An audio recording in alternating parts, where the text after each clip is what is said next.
Alô, Berlândia! A partir de agora está começando tudo de novo. Vamos juntos. Boa noite para você de casa.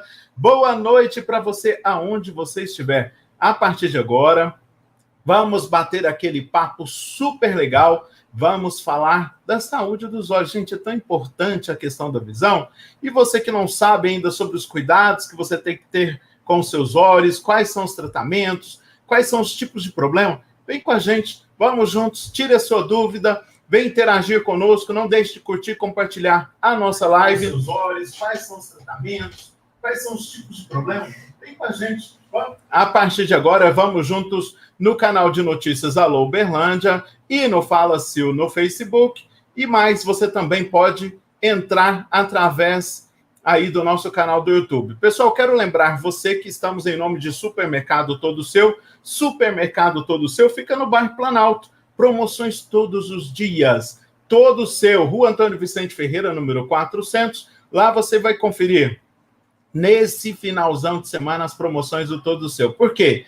Lá tem promoção terça e quarta verde, quinta e sexta filé e aquela promoção de final de semana. Supermercado Todo Seu, Rua Antônio Vicente Ferreira, número 400, bairro Planalto. Convido você, que é nosso seguidor, para participar conosco aí também das nossas redes sociais, no Instagram, @Loberlândia, @FalaSil, e se inscreva em nossos canais do YouTube.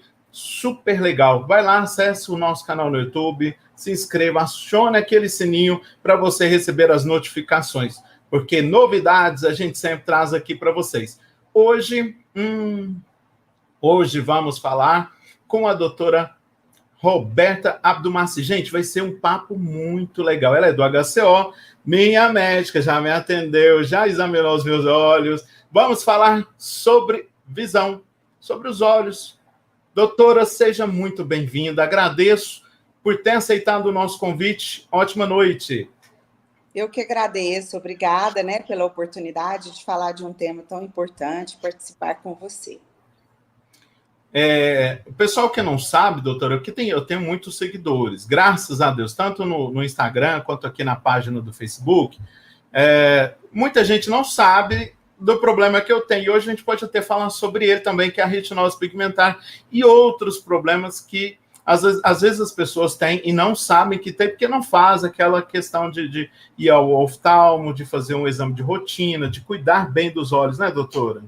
Isso mesmo. E o exame oftalmológico, ele é muito importante.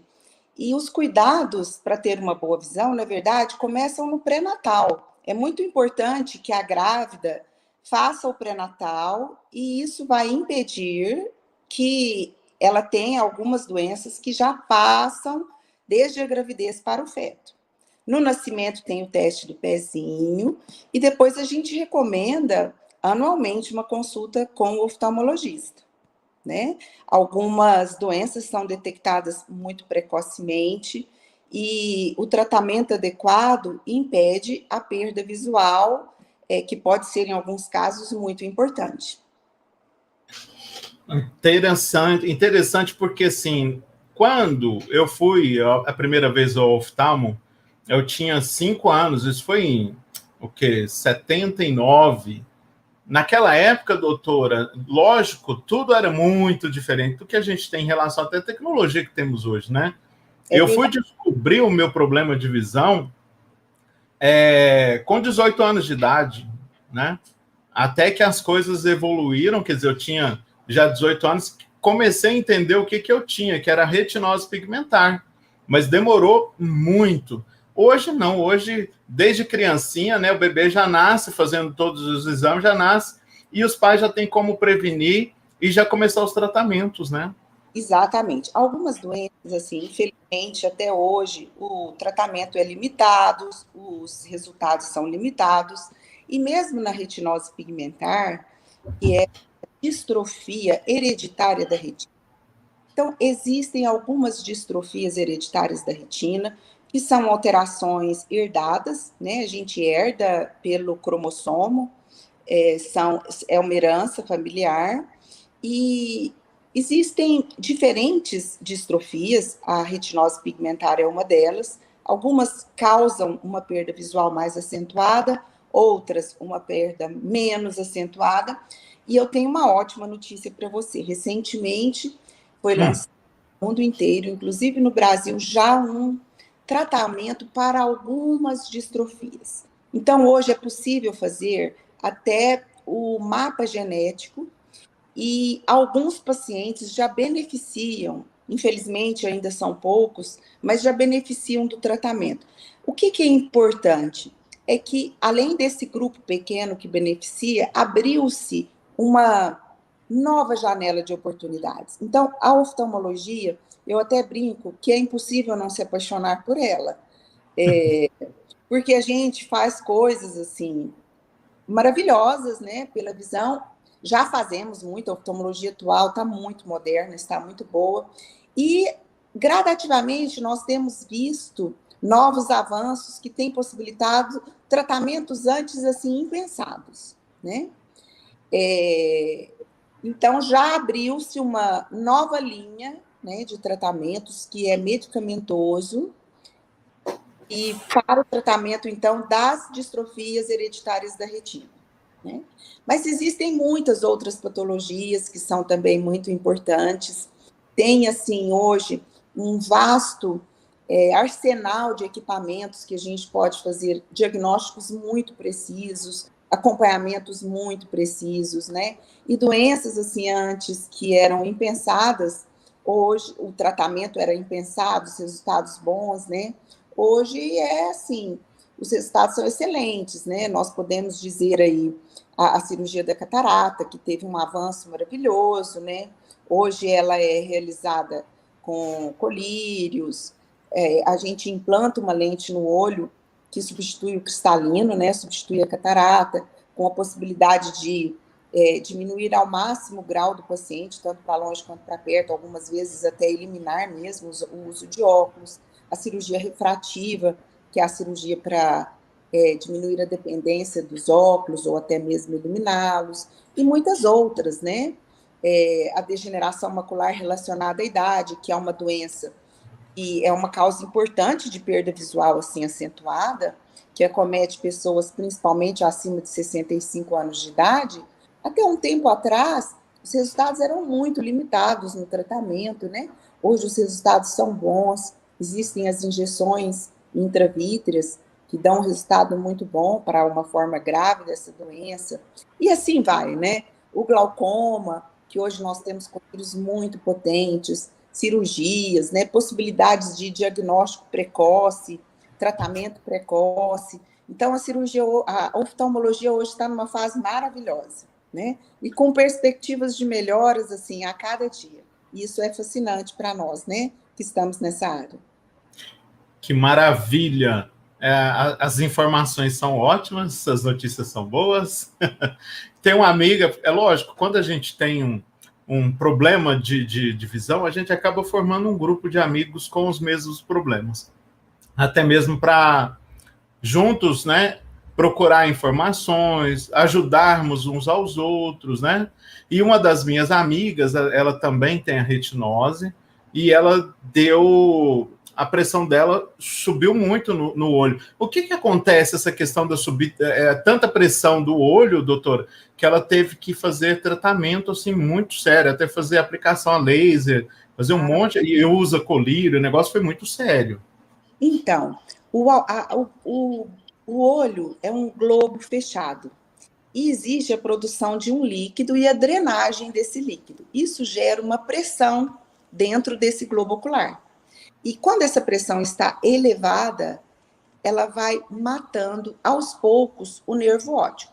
Se for uma elevação abrupta a níveis muito altos, mata mais rapidamente, né? Então, existem colírios que aumentam, facilitam que esse líquido escoe do olho, né? E também diminui a produção.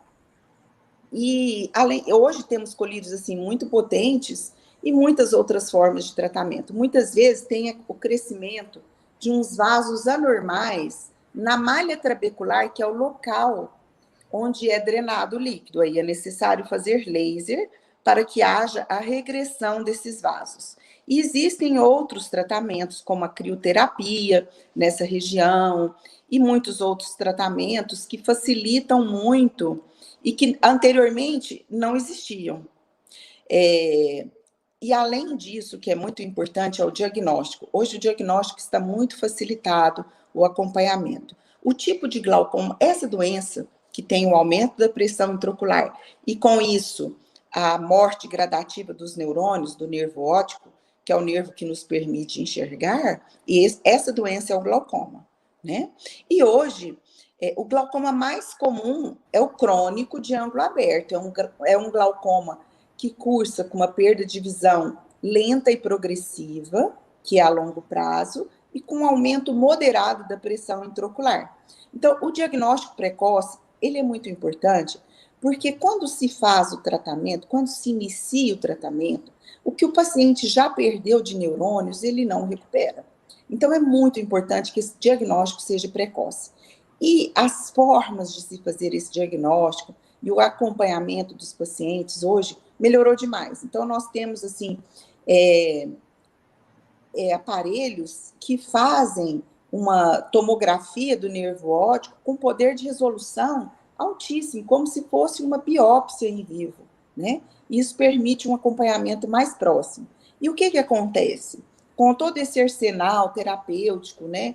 Às vezes precisa fazer injeção intravítrea, às vezes precisa fazer laser nessa malha trabecular ou na retina, e também o uso de colírios e até medicamentos por via oral. Todo esse arsenal terapêutico, todas essas medicações e tratamentos permitem, então, o controle da pressão intraocular e, dessa forma, se interrompe a perda do nervo óptico. E, por isso mesmo, se preserva a visão, porque o nervo óptico é o nervo que, quando funciona normalmente, nos permite enxergar. Essa é a sua função. Então, é isso que aconteceu com ela, viu? Acho que a pressão subiu tanto que acho que afetou o nervo óptico dela e ela passou, assim, o que ela questionava muito era as dores de cabeça, assim, gigantescas. Ela falou, nossa, Wellington, eu não aguento a dor de cabeça que eu estou sentindo. Diz que chegava a dar náusea, sabe? Aí procurou o oftalmo, aí começou o tratamento, e o negócio no... Primeiro ela foi na unidade de atendimento, né, na rede pública, eles fizeram o tratamento por outra coisa que não tinha nada a ver, aí ela procurou um particular e a situação era muito mais grave. Quando ela foi tomar as providências, né, infelizmente ela afetou, desse olho ela praticamente zerou, sabe? Não tem muito recurso, não. Aí agora ela faz mesmo o tratamento para não ter mais os problemas que ela tinha, né? Que é aquelas dores imensas. Então, ela teve o glaucoma que é menos comum, que é o agudo. O glaucoma agudo, diferente daquele que eu disse, que é o mais comum, que cursa com uma visão, uma evolução muito lenta, uma pressão pouco elevada, que inclusive é uma das causas importantes ainda hoje de perda de visão. Por quê? Porque ele é silencioso e a gente costuma dizer que ele é traiçoeiro. É o oftalmologista quem faz o diagnóstico, porque o paciente não sente nada. Ela teve o outro tipo, se a gente dividir em dois grandes grupos, que é o glaucoma agudo e o glaucoma crônico, porque na verdade existem vários outros, mas eles podem ser crônicos ou agudos. Isso, o que define se é crônico ou agudo, é exatamente esse tempo de evolução. O crônico tem uma evolução lenta, e o agudo é esse que evolui muito rapidamente. Ele tem um pico de pressão intraocular muito elevada, e esse pico, normalmente, o paciente perde a visão em 24 horas. Mas ele tem também muitos sintomas. Esse glaucoma agudo, ele cursa com dor e com náuseas. As náuseas são uma tentativa do organismo de eliminar líquido, como se com isso conseguisse diminuir a pressão intraocular. Então, é um quadro de muita dor, às vezes o olho vermelho e tem náuseas, e basicamente isso. Infelizmente, o paciente perde rapidamente a visão desse olho. Agora, normalmente o glaucoma agudo, ele tem um componente da anatomia do olho. São olhos menores, ou a câmara anterior, que é o local onde está o trabeculado, que é onde é drenado o líquido do olho, também é estreito. Então, é muito importante que ela faça um bom exame oftalmológico, porque, habitualmente, o paciente que tem glaucoma agudo em um olho, ele tem predisposição para ter o glaucoma agudo no outro olho. E aí a gente trata preventivamente, tá? Assim, eu costumo dizer que, felizmente, no meu consultório, nossa, há muitos anos eu não vejo um paciente meu com glaucoma agudo. E quando eu falo muito, é assim, pelo menos 2 décadas. Eu acho que tem mais de 20 anos que eu não vejo nenhum paciente meu com glaucoma agudo. Por quê? Porque os meus pacientes que têm essa câmara anterior rasa, que têm essa predisposição, então a gente faz um segmento, e como eu disse, existe um exame que chama gonioscopia. A gente mede a profundidade dessa câmara anterior, e se esse paciente já está num nível crítico, a gente trata. Por quê? Porque é um glaucoma agudo, ele se desenvolve e o paciente pode perder a visão em 24 horas. Se nessas 24 horas ele não tem acesso a um bom atendimento, ele vai perder a visão, né? Então, além dele poder ter o acesso, o médico ter a capacidade de fazer o diagnóstico, ter a capacidade de tratá-lo rapidamente, é muito importante para que não haja a perda da visão desse olho. E, infelizmente, é uma perda, normalmente, total e irreversível. Então, é muito importante um bom exame oftalmológico para avaliar o olho contralateral, o outro olho. Ele reúne características de um olho predisposto a ter o glaucoma agudo? Se sim, está indicado o tratamento profilático, o tratamento preventivo, que é muito simples, muito simples. Tem que cuidar. Tá. O que é recomendado, que eu gostaria que ficasse, né, para os ouvintes, para os seus seguidores? O exame oftalmológico é fundamental, né? Todos os pacientes, todas as pessoas devem fazer um bom exame oftalmológico anualmente. É uma possibilidade imensa de diagnóstico, de acompanhamento, né? E de preservação da saúde ocular, preservação da visão. Isso é fundamental. Obviamente, existem algumas condições que o paciente deverá fazer consultas até em intervalos menores, às vezes de 6 em 6 meses, mas isso aí, o próprio oftalmologista vai adverti-lo, vai alertá-lo, vai conversar com ele e falar dessa necessidade, né? Mas fica assim um conselho geral para manutenção da saúde ocular em todas as idades, é realização de um exame oftalmológico anual. Fica a dica, pessoal. Vamos cuidar, porque depois que perder é complicado, viu? Adaptação de vida. É melhor prevenir do que remediar, né? Já disse o ditado. Tem uma pergunta aqui da Jennifer. Qual que é a pergunta, meu querido Patrick? Vista cansada é mais frequente nas pessoas que leem muito? Há uma predisposição da questão da vista cansada, se é a questão da leitura, ou o que pode acontecer, doutora? Então, a vista cansada é a presbiopia, né, que é uma dificuldade de focar para perto, que acontece por volta dos 40 anos, por uma dificuldade mesmo que ocorre entre uma musculatura e o cristalino, que é a lente que tem a capacidade de focar. Então, é esperado já, todos nós teremos por volta dos 40 anos. Algumas pessoas um pouco antes, outras um pouco depois. E existem fatores que determinam a própria miopia, se o paciente tem uma miopia ou se tem uma hipermetropia, né? Normalmente os míopes tendem a iniciar a presbiopia, que é a vista cansada, um pouco mais tarde. E nos hipermétropes, isso é o inverso. E existem outras situações também, mas nada relacionado com o modo de vida, tá? Nada relacionado com o modo de vida.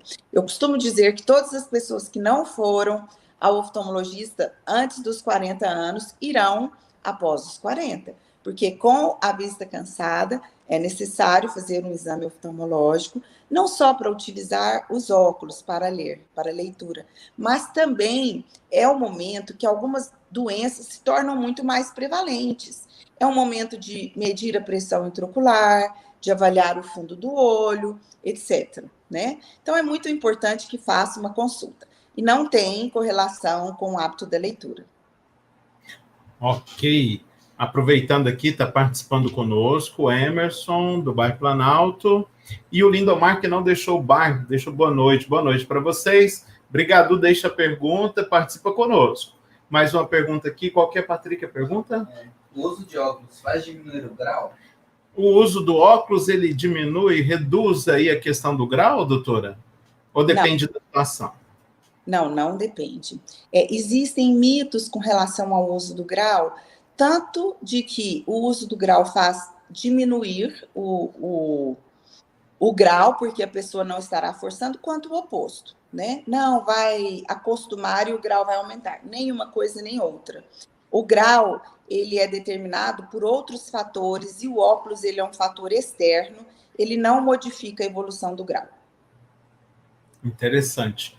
Me lembro dos meus óculos, aqueles fundos de garrafa. E nenhum deles diminuíram, viu, Patrick? Mas pergunta aí, Patrick. Daltonismo tem cura? Oi? Daltonismo tem cura? Daltonismo tem cura? Até é bom a senhora falar sobre isso, tem gente que não sabe o que é. Conta um pouquinho sobre a situação e fala para nós se tem algum tipo de tratamento, doutora. Eu conheço o que é, viu? O daltonismo, ele é uma alteração onde há uma dificuldade ou diminuição, ou dificuldade, diminuição, ou ausência de percepção de algumas cores. Ele pode ser para o verde e vermelho, né?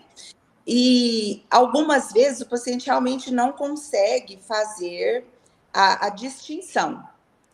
E ele pode, então, ter uma dificuldade, ou seja, uma perda parcial ou total, né?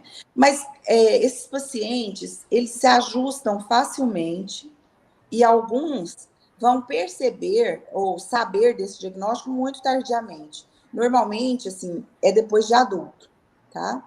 Então, essas pessoas vivem normalmente, com muito poucas restrições, e não existe tratamento.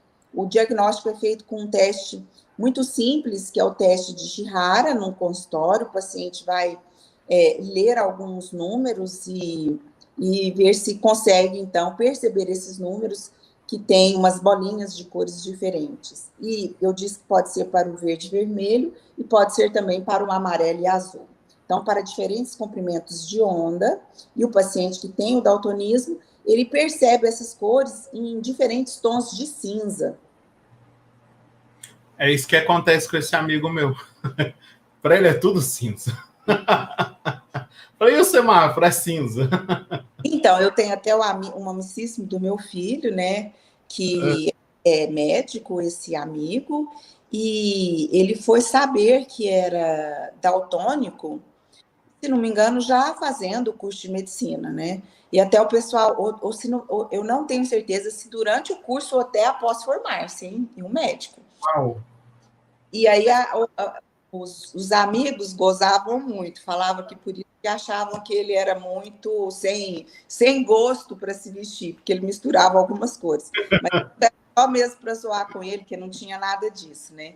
Mas assim, então, essas pessoas que têm o daltonismo, elas conseguem visualizar no semáforo pela posição das luzes, né? Que o vermelho é sempre acima. E então, eles acabam se adequando a forma, né, das coisas serem, e muitas vezes nem percebem que tem essa dificuldade na percepção de cores, principalmente se não for completa, né? A gente vive isso muito no consultório. Às vezes a mãe leva um filho de 18 anos, que percebeu alguma coisa, ou que o filho falou alguma coisa relacionado com uma fruta, ou uma comida, ou uma roupa. E então isso nos mostra que essas pessoas realmente têm uma vida normal, felizmente, né? São bem integradas normalmente. Esse amigo, eu perguntei, eu não dei conta no dia que ele me contou, né? E o semáforo? Me explica. Ele falou assim, um é mais claro, um é um cinza mais escuro. Aí eu defino assim. E aí essa questão também... Luz de cima. Então, existe uma convenção, né? E isso, as pessoas... Os daltônicos, então, se apoiam nessas convenções e acabam se virando muito bem. E é interessante que é justamente aquilo que a gente tinha dito, né? A questão de adaptação de vida. Tudo há uma questão... A minha professora de academia, ela fala, né? o ser humano é um ser adaptável, ele se adapta sempre. Nós podemos perceber o quanto somos adaptáveis agora com essa pandemia, né? Porque se pararmos para pensar o que mudou, é muita coisa, né? E nós conseguimos, sim. Lógico, algumas pessoas perderam muito, vivem algumas dificuldades muito importantes, mas a gente pode, sim, viver e se adaptar, né? E viver bem, né? Nas diferentes situações. Em relação ao ceratocone, doutor, eu me lembro que eu fui a uma dentista, pegamos uma grande amizade até quando ela descobriu a questão da retinose, aí ela foi me contar que ela tinha ceratocone, falou, pelo amor de Deus, mantém informado quando tiver tratamento. Falei assim, eu já vi algumas coisas, né, que o pessoal colocava aquele anel e tal, mas falei assim, só que a gente tem que estar sempre pesquisando, porque eu sempre estava em busca de informações em relação à retina, né, a retinose pigmentar. Aí eu falei, olha, se eu descobrir alguma coisa, eu te falo, mas perdemos o contato depois, mas ela me questionou a questão do ceratocone também, né? Olha, o ceratocone também, assim, o tratamento e o diagnóstico também teve um avanço muito importante nos últimos anos. Primeiro, com os aparelhos que hoje fazem o diagnóstico, são muito, mas muito mais precisos, né? A quantidade de pontos para se fazer um mapa da córnea hoje, tanto de curvatura quanto de espessura, o relevo anterior, o relevo posterior da córnea, hoje isso é visto com muita precisão e o acompanhamento também, porque o que é muito importante no ceratocone? Não só o diagnóstico, como também o acompanhamento para avaliar se está havendo progressão desse cone. E hoje, muito precocemente, quando se tem a suspeita, se faz o exame, então em jovens, e se acompanha. Caso esse ceratocone esteja avançando, é possível fazer uma aplicação na córnea que se chama crosslink.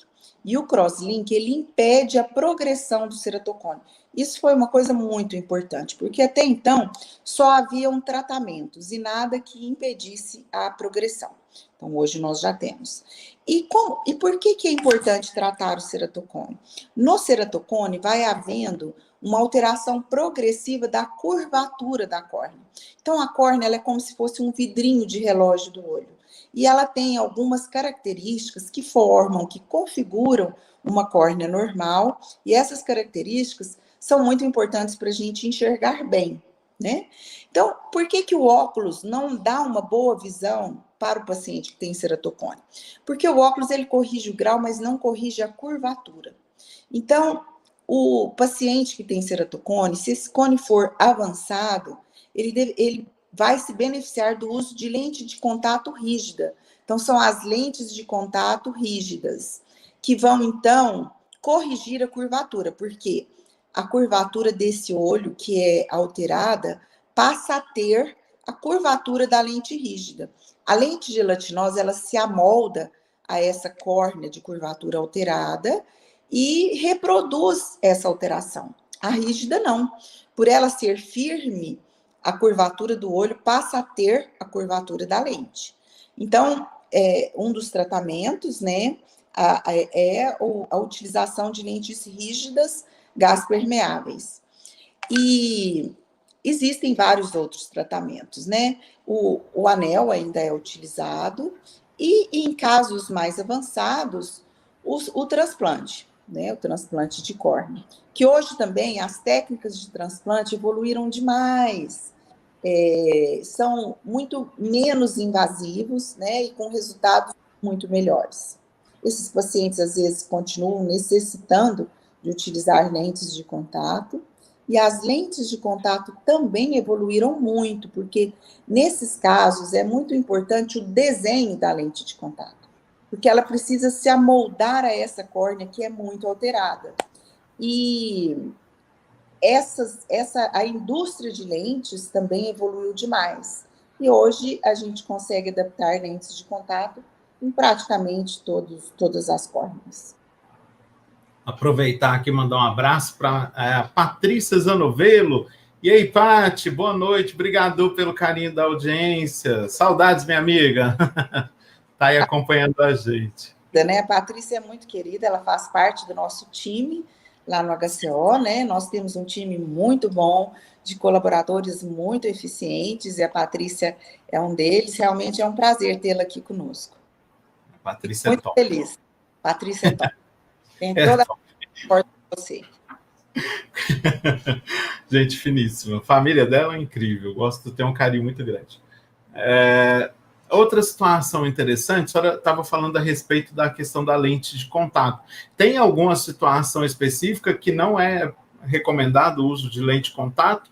Ou, na verdade, quando é indicado, a questão da adaptação é que conta? Não, existem contraindicações sim, tá? As lentes de contato gelatinosas, elas são macias no olho porque elas se hidratam com a lágrima. Então, olhos muito secos, não, o olho muito seco é uma contraindicação para o uso de lente de contato. Por quê? Porque ele vai se tornar mais seco. A lente gelatinosa, ela é como se fosse uma esponja, né? Ela se hidrata com a lágrima, ela puxa, digamos assim, né, essa lágrima do olho e o olho se torna mais seco. Algumas irritações também, principalmente na lente gelatinosa, e principalmente se não houver uma limpeza adequada e um descarte adequado das lentes, porque as lentes gelatinosas descartáveis também foram um grande avanço. E hoje nós temos, inclusive, essa questão do descarte da lente, ela é tão importante, é um ponto tão importante que hoje nós temos, hoje, e eu digo hoje, mas já há alguns anos, as lentes de descarte diário. Aumenta o custo? Sim, aumenta o custo. Mas diminui muito o índice de irritações, de complicações, mesmo das complicações sérias. E alguns pacientes que antes não conseguiam usar lente por terem irritações, conseguem utilizar essa lente, né? Então, existem olhos que são muito sensibilizados e até que já desenvolveram uma reação antígeno-anticorpo que é mediada, então, por anticorpos e é dirigida a proteínas da lágrima que se depositam na lente. Então, é por isso que é muito importante a limpeza da lente, né? Tanto gelatinosa quanto as rígidas, mas principalmente as gelatinosas, que por serem hidrofílicas, por puxarem a água, tem um comportamento também diferente com relação às proteínas da lágrima, e a proteína tende a ficar mais depositada e aderida na intimidade e na superfície da lente gelatinosa. Então, a limpeza com fricção ela é importante para remover essa proteína, né? Então, nas lentes que não são de descarte diário, essa limpeza ela é recomendada diariamente e o descarte recomendado, então, é mensal, nas lentes de descarte mensal, tá? Então, por quê? Porque essa proteína que fica depositada na lente, ela induz essa reação da formação de anticorpos contra ela.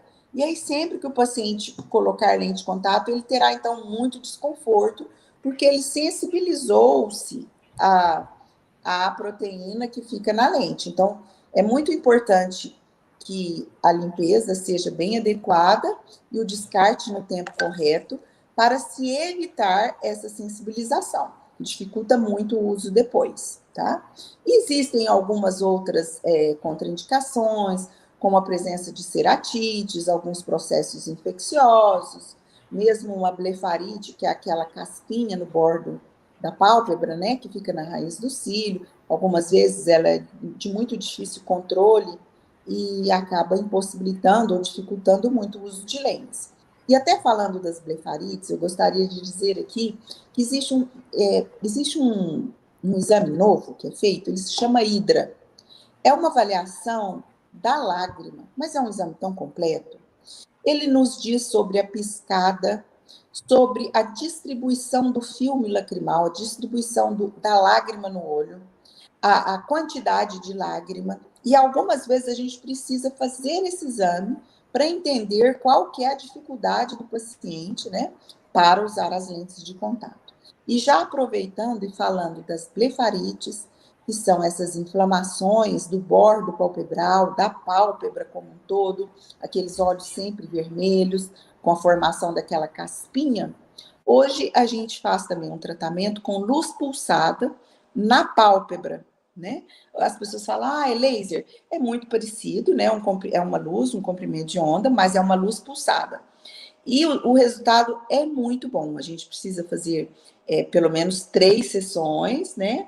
Então, aquelas blefarites que antes a gente não conseguia controlar, aqueles olhos muito sensibilizados, muitas vezes, na grande maioria das vezes, a gente consegue controlar e os pacientes ficam muito bem realizando a luz pulsada.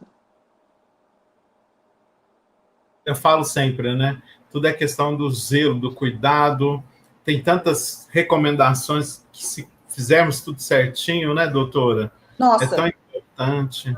Felizmente, eu falo que uma das coisas boas de vivermos hoje em dia, temos muitas, né? Temos uma quantidade infinita de coisas boas, de vantagens de vivermos, né? Nessa época. Mas uma das grandes vantagens é desfrutarmos do conhecimento que a medicina alcançou, né? Isso é inquestionável, né? Nós somos muito beneficiados pelos tratamentos, pelos diagnósticos. Isso é uma coisa pela qual nós devemos ser muito gratos e utilizar, né? Eu penso que, na medida do possível, sempre utilizar ao máximo, né, o conhecimento científico para o bem da nossa saúde, para o nosso bem-estar, para a nossa qualidade de vida. Maravilha. Doutora, só dar uma pausa aqui para falar de um recebido que chegou para nós aqui. Meu Deus do céu, esse pessoal mata essa turma de comer. Doutora, o pessoal cansado, viu? Vamos aqui, a Jennifer está trazendo aqui. E enquanto isso, eu vou aproveitar e mandar um abraço aí para o Magrão. É o Hot Dog do Magrão, no bairro Planalto. Pessoal, em breve, vem aí o novo endereço. Hot Dog do Magrão, na Rua da Secretária, em breve, 546. Self-service, vai ter aquele marmitex delicioso. Hot Dog do Magrão. Sabe quantos anos? 22 anos de atendimento. Ele começou trabalhando, pessoal, em um Fit 147 na porta da escola. Hoje tem aí o seu estabelecimento e agora inovando, levando aí também o self-service, levando aquela comidinha deliciosa a partir do dia 5. Que top. Parabéns, Magrão. Jennifer, maravilha, né? Muito gostoso, tá sentindo cheiro de feto. Não, já vou comer, viu? Maravilha. Esse pessoal tá doidinho para comer, mas ainda não. Quais são os telefones de contato do Magrão? Tem um WhatsApp aí, né, Jennifer? Tem um WhatsApp. Por gentileza. 98851-1563. Pessoal, pode fazer sua encomenda, tem aquela entrega delivery.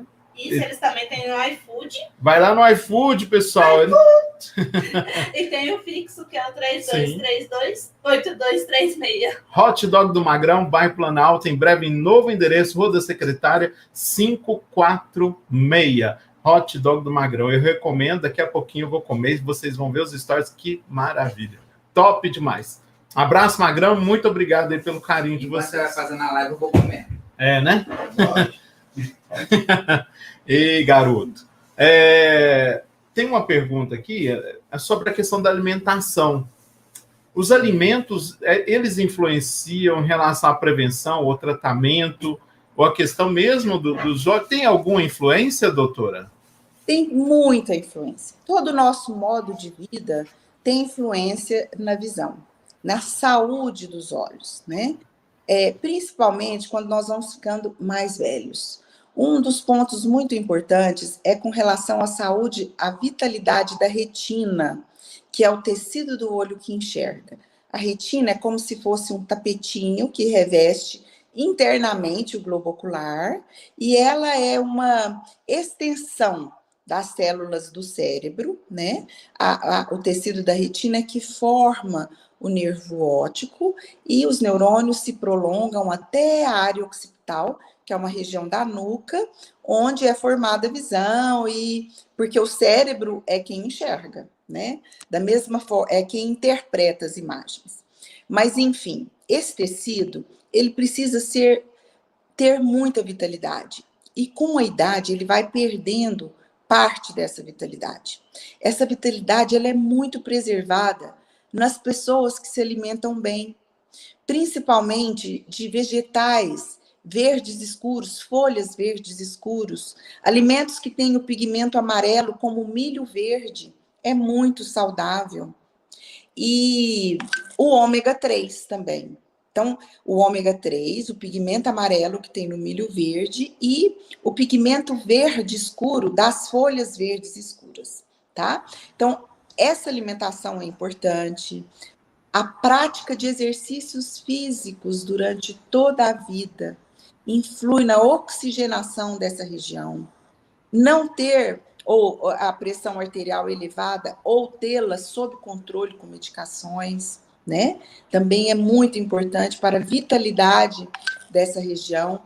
E outra coisa, quando se tem a degeneração macular relacionada à idade, ou seja, quando essa retina tem essa degeneração, ela evolui de forma muito mais grave, muito pior nos pacientes que são tabagistas, nos fumantes. Então, inclusive, alguns complexos de vitaminas, algumas vitaminas que a gente usa em algumas formas de apresentação dessa degeneração, nós não podemos utilizar em tabagistas, em fumantes. Então, isso nos mostra o quanto é importante, né, a alimentação e os demais hábitos de vida para a saúde dessa região, tá? Como o organismo todo. Então, cultivar ao longo de toda a vida hábitos saudáveis, de boa alimentação, de controle do peso, prática regular de exercícios físicos e não fumar, são fundamentais para a saúde da retina. Que interessante, né? Acho que toda a questão da saúde física, né? É olhos, é pele, tudo tem questão alimentar e a questão da questão física, né? De prática de esporte, fazer alguma coisa. Eu sempre gosto e ultimamente, infelizmente, devido à questão da pandemia, estou parado na academia devido ao papai fazer parte do grupo de risco. Estou sentindo assim, mas muita falta. E é verdade, né? O corpo ele reage diferente quando se cuida dele, né? Com certeza. Com certeza. Aproveitar aqui, doutora, tem participando conosco a Luciana Gomes, lá no Santa Luzia. Alô, Lu! Beijo no seu coração, obrigado pelo carinho da audiência. Ela fez uma pergunta aqui interessante, que é a questão do astigmatismo. Ela pergunta se dá visão dupla o astigmatismo, tipo luminosos. Semáforo, objetos luminosos, se dá visão dupla. Procede isso, doutor? Não dá visão, tá? O astigmatismo é um tipo de grau que ocorre por alteração nas superfícies curvas do olho. Então, no ceratocone, que nós falamos há pouco, há uma alteração na curvatura da córnea e o paciente tem, então, um determinado grau que cursa também com astigmatismo. Esse astigmatismo, o mais comum é o corneano, mas ele pode ocorrer também em outra lente do olho, que é o cristalino. Só para a gente entender que o grau, na maioria dos casos, ele tem uma base anatômica para acontecer. Por exemplo, os olhos hipermétropes são olhos menores. Então, a imagem, ela se forma atrás da retina. O olho é um sistema que funciona como uma câmera fotográfica que faz a formação de imagem e joga essa imagem em um tecido que enxerga. No olho menor, que é o hipermétrope, essa imagem é formada atrás desse tecido que enxerga. No olho maior, que é o olho míope, essa imagem se forma na frente desse tecido que enxerga. E no astigmata, que é o olho que tem as curvas do olho irregulares, ou a curvatura de córnea irregular pelo ceratocone, ou não, pode ser uma córnea normal com alterações de curvatura, ou alterações no cristalino, na curvatura, também geram astigmatismos, né? Então, vai ter uma visão borrada. A miopia dá uma dificuldade para enxergar e um borramento da visão, principalmente para longe. A hipermetropia dá principalmente para perto e o astigmatismo tanto para longe quanto para perto. Dependendo se está acompanhado de miopia ou de hipermetropia, pode ser, então, uma dificuldade maior para longe ou maior para perto. Mas, enfim, e visão dupla? Visão dupla, não. A visão dupla, ela ocorre quando há uma alteração na motilidade do globo ocular. Então, nós precisamos olhar com a parte central do olho, nós enxergamos principalmente com o centro da retina, com o centro do olho, e o globo ocular, ele precisa, então, estar centralizado. Quem centraliza é um grupo de músculos que movimenta o globo ocular. Então, nós teremos visão dupla quando um ou mais músculos não estão funcionando adequadamente, não estão movimentando adequadamente o globo ocular. Eu costumo dizer que tudo que um olho vê, o outro olho vê. Para não vermos duplo, os olhos precisam juntar as imagens.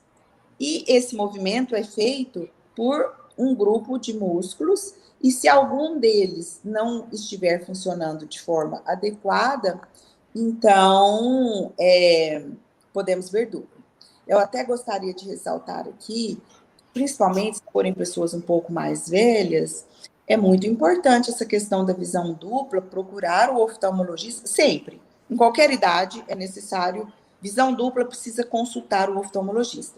Mas é porque a inervação dos músculos que fazem os movimentos do globo ocular, a inervação vem do cérebro.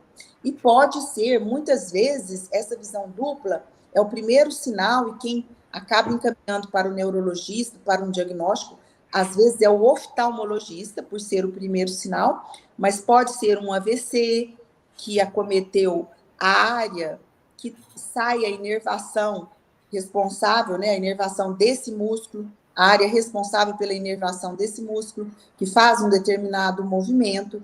Então, visão dupla, o paciente sempre deve procurar o oftalmologista. Existem outras causas? Sim, existem outras causas.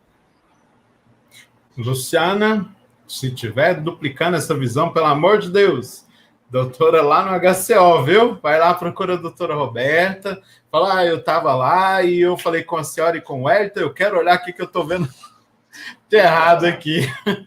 Abraço, Lu, beijo no seu coração, viu? Mas cuida, saúde, tudo, Lu. E a Luciana sabe disso, ela é enfermeira, né? Vamos cuidar, Lu, tá? Beijão no seu coração, obrigado aí. Doutora, a questão do uso contínuo de computadores, hoje isso é frequente, né? Computador, celular, aquela luz azul nos olhos, isso não faz bem com o tempo aí, acho que vai dando problemas. Realmente, assim, até uma fadiga também. Existe uma recomendação que já é antiga, de fazer um intervalo de uns 10 minutos a cada 1 hora de uso do computador ou do celular, né? Eu sei que às vezes isso é difícil de seguir, mas essa é a recomendação. Pelo menos, então, a cada 1h30, 10 minutos, 8 minutos, mas, assim, é necessário fazer esse descanso com a musculatura, tá? E mal causar uma lesão anatômica ou funcional importante no olho não causa. É cansaço, dá um desgaste, um cansaço, né? E a luz azul? Bom, muito tem dito sobre a luz azul, já se sabe que realmente ela desperta, né? Ela causa uma alteração aí no cérebro, no sentido de despertar, de piorar o sono, mas o que nós já sabemos amplamente, com comprovação científica, que faz mal para o olho, para a saúde do olho, é a radiação ultravioleta, tanto das luzes artificiais quanto do sol, tá? Não existe ainda comprovação assim densa, importante, de que a luz azul faça mal efetivamente para a saúde ocular. E eu preciso dizer aqui que também não existe comprovação densa, efetiva, de que os filtros para radiação azul sejam eficazes e realmente sejam bons, né? Sejam indicados. Agora, a radiação ultravioleta do sol, essa sim, ela é muito lesiva para o fundo do olho e mesmo para o desenvolvimento da catarata, né? E das lesões da degeneração macular relacionada à idade, que são na retina.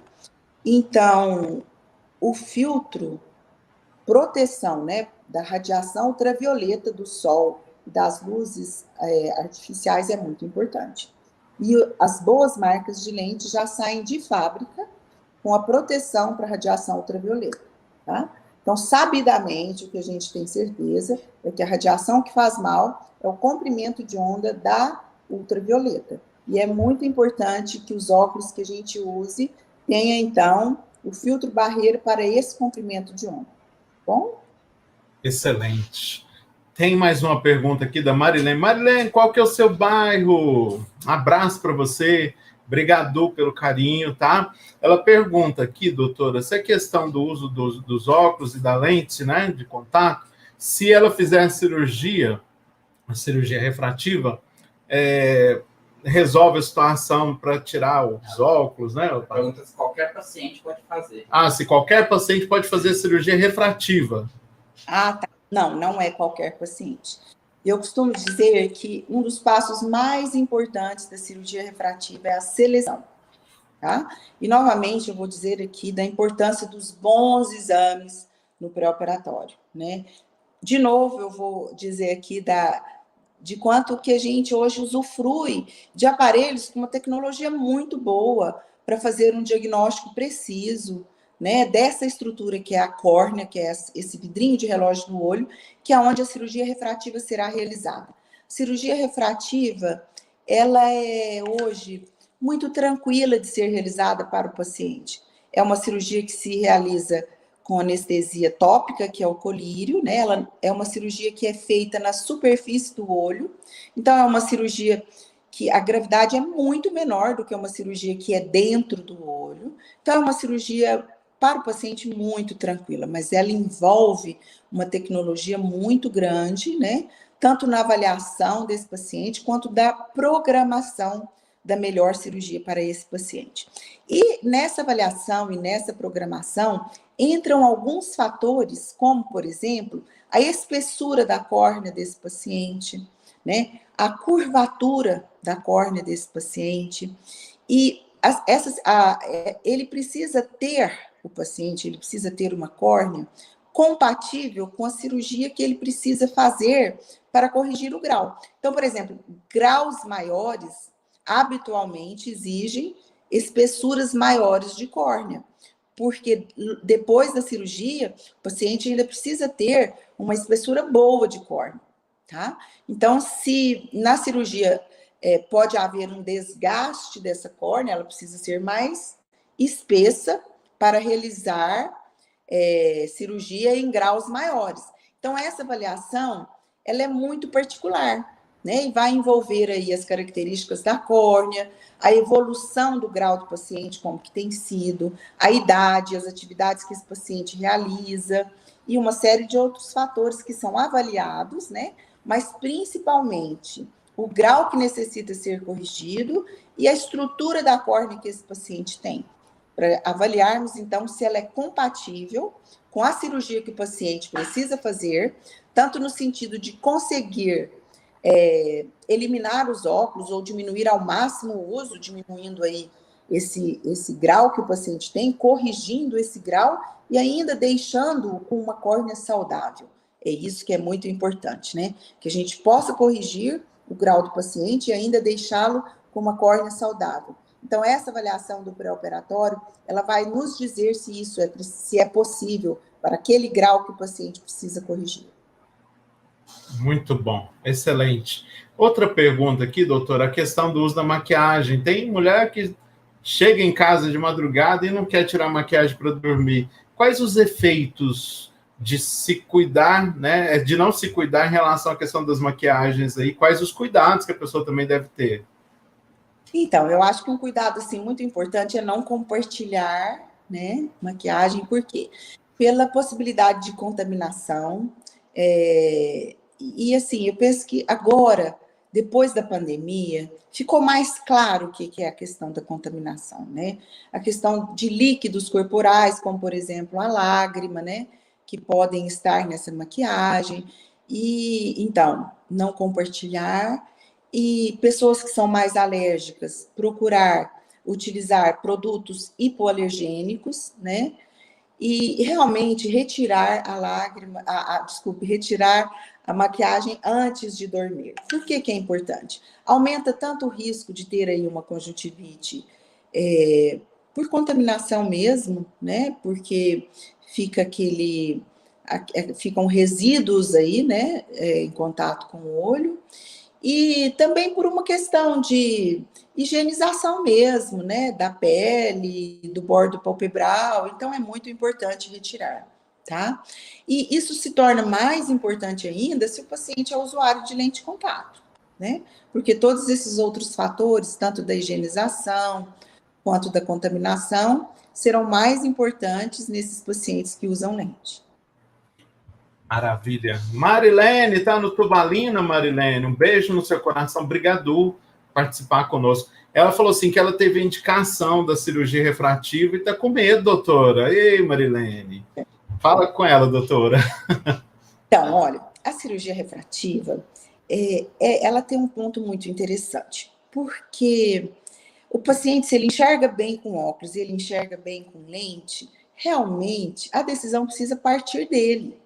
É diferente de uma cirurgia de catarata, onde o paciente não enxerga, né? Se não realizar a cirurgia, e a cirurgia de catarata é uma cirurgia muito boa. Cirurgia refrativa também é muito boa, né? Mas o paciente tem a possibilidade de enxergar usando óculos, usando lentes de contato. Então, ele precisa ver que impacto que tem na vida dele ficar usando óculos e ficar usando lente de contato. Por exemplo, para uma pessoa que pratica esportes, que impacto que tem os óculos, as lentes de contato e não enxergar bem enquanto está jogando? Que impacto que tem para uma mulher que precisa de um óculos e às vezes vai sair à noite ou não está conseguindo usar as lentes de contato, tem irritação, tem dificuldade para usar as lentes, né? E aí sai insatisfeita, porque se não colocar os óculos não enxerga, mas aí aprontou e colocou os óculos, achou que não ficou bom. Então, que impacto que isso tem na minha vida? Eu estou bem usando óculos e usando lentes de contato? Eu estou enxergando bem? Estou satisfeita? Realmente aí a cirurgia não tem muita indicação, né? Agora, tem um peso, isso me dificulta, me entristece. A cirurgia tem indicação. Há pouco tempo, um colega nosso médico foi operar porque ele achava que ele estava super bem com óculos. Ele não ligava, né? E é homem, só que ele tem um grau muito elevado de miopia. E ele foi para a praia e estava com óculos e foi andar, não sei se foi uma banana boat, um barco, alguma coisa assim. E esse negócio virou, o óculos caiu e ele estava com um filho pequeno.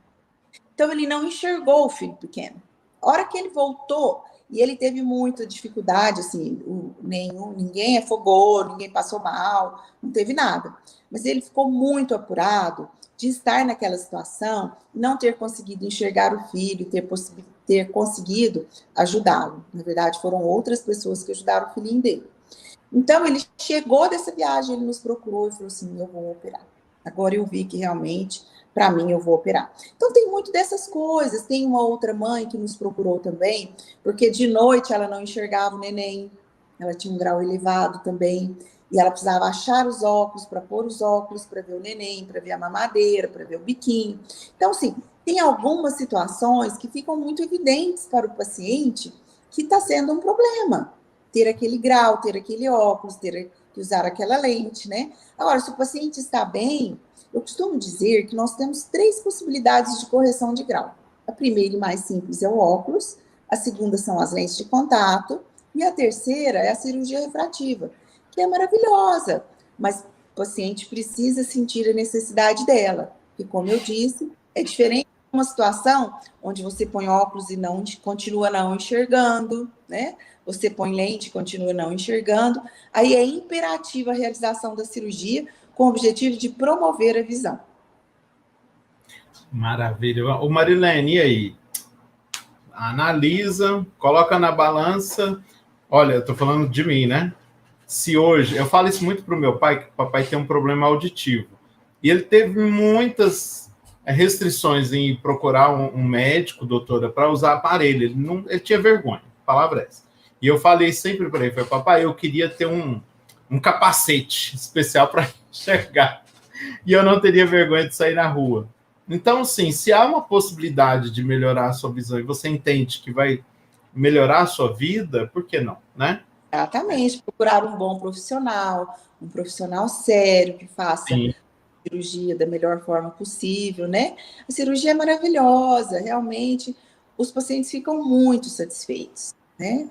E é o que eu disse, eu sou muito grata à medicina que nós usufruímos hoje, né? E que nos proporciona uma qualidade de vida muito boa, né? O conhecimento científico, ele avançou de uma forma maravilhosa e hoje a gente usufrui disso. Aí, Marilene, pensa e procura, lógico, um profissional, um lugar que você vai entender que vai ser, assim, um tratamento especial para você. Precisamos ser sempre criteriosos, né, doutora? E ter Sim. cuidado mesmo, mas não pode deixar de procurar ajuda. Faça o tratamento e eu tenho certeza que você vai ficar melhor. Eu falo sempre, se tiver uma cirurgia que tiver que abrir tudo e eu voltar a enxergar, vamos lá. Tem medo? Não, tem medo nem da cicatriz que vai ficar depois. Eu quero ter oportunidade. Então, assim, a gente tem que ter um pouco de coragem para chegar a ter uma vida melhor, né? E se tem essa oportunidade, por que não, querida? Vai lá, procura o especialista que você, né, vai ter, assim, aquela confiança, um médico, eu recomendo, tá? Não é porque eu sou paciente, não, é porque para mim, um ponto de referência, assim, excepcional, que é o HCO. E boas referências, né? Excelentes referências. Então, se eu fosse você, eu não deixaria passar, não. Perca tempo, não, viu? Mais alguma pergunta aí, meu querido?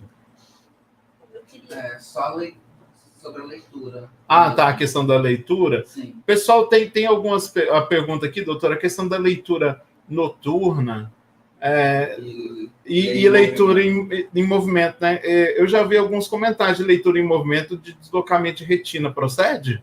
Não procede, não procede. O que ocorre, assim, às vezes é um cansaço, né, que estão relacionados com a forma da leitura. O que eu recomendo? E às vezes o paciente, ele tem, assim, um pouco de náuseas, mais pelo movimento, na verdade, mais por ler em movimento. Então, se tem algum desconforto, evite, mas mal não faz, tá? A mesma coisa é ler em ambientes escuros, mal não faz. O que pode gerar é um cansaço, um desconforto, né?